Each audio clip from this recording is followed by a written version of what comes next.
energy field, so beautiful and so mysterious. And it's not only for the angels. You as well has energy field surrounding you, exactly like the atmosphere of the earth that is there to protect the earth.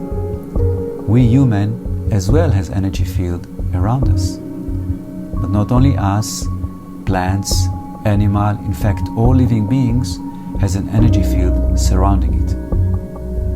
When we feel bad, this energy field shrinks, and when we feel amazing, it's going out and radiant. In fact, it's radiant much more than just few meters. It's radiating to the whole creation. Come and learn with us how to recognize the state of your aura and how to know when it's shrinking in and to know how to expand it. And like this, you'll be able to express your full potential, your full light being which you are. Looking forward to see you in our next course.